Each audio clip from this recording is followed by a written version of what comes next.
mamshis!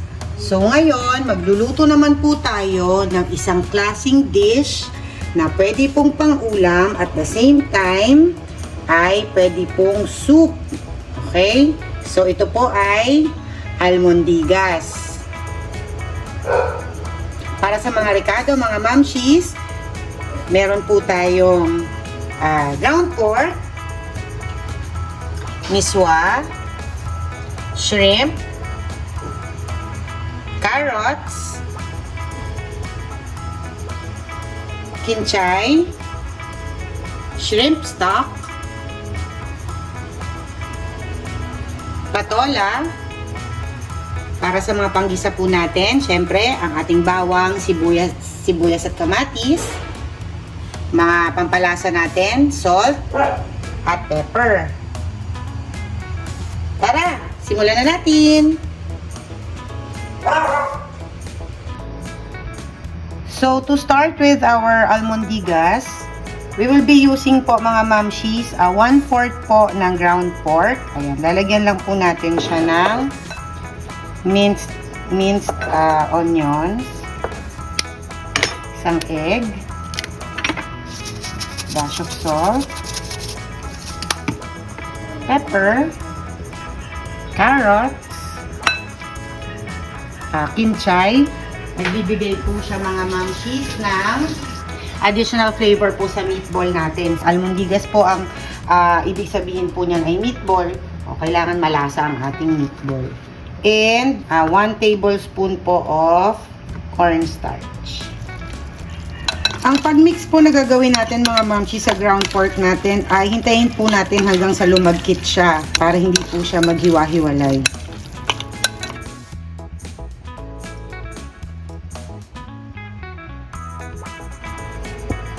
Okay, let's start with our onion. Isang pirasong onion lang po yan mga mamshis. Then next, garlic. For the garlic po, 4 cloves of garlic mga mamshis. Okay na po yan. And let's make sure po mga madam, hindi po natin susunugin ng garlic ha, para wala po tayong bitter taste. Then we add our kamatis.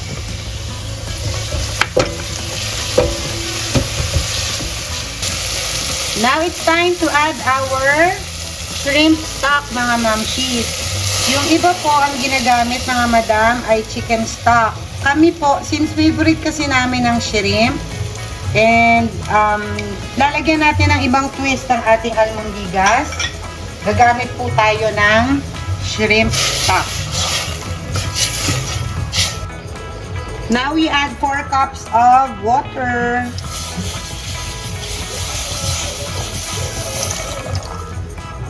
Then we add fish sauce and let it simmer for at least 3 minutes.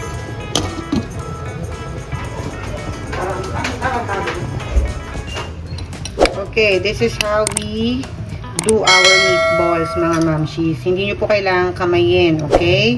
Gagamit lang po tayo ng 2 spoon and then, ayan, bilog-bilugin nyo lang po siya ng ganyan.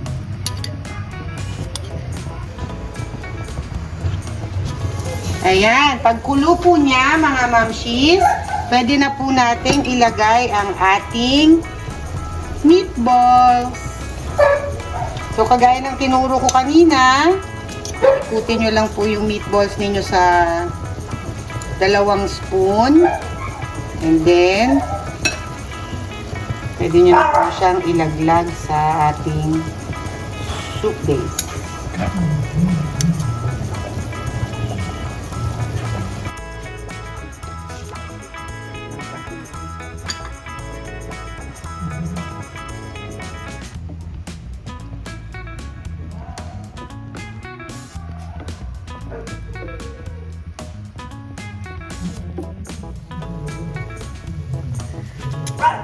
Ayun na.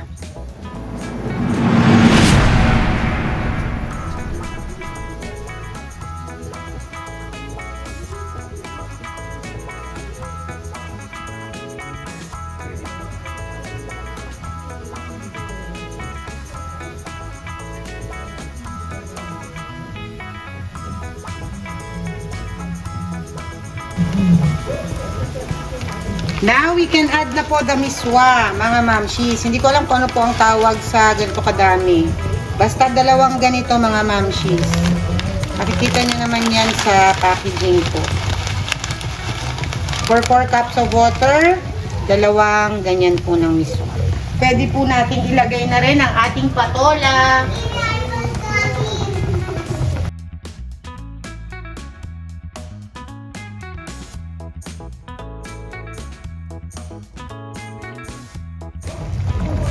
And for our last ingredient, mga mamshi, syempre, huwag kalimutan ang ating paboritong pahipon.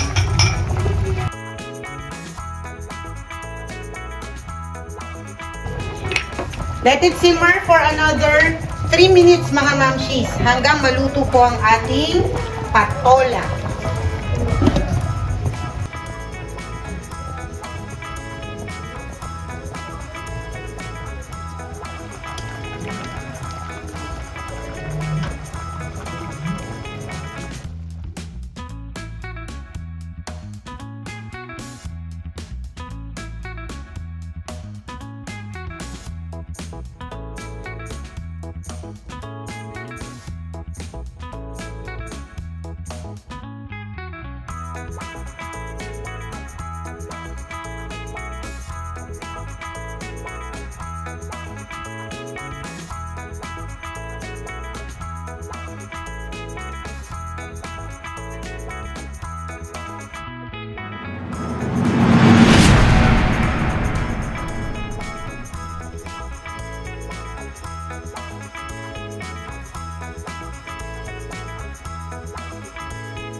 Ang sarap! Naman!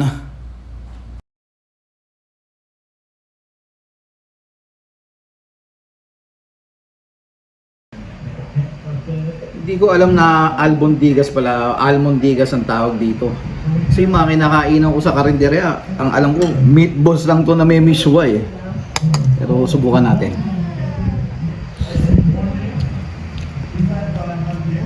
Ang sarap. Pero biro. Yung ulam ko to, hindi ko talaga gawin soup. Lasang-lasa yung katas ng sipon.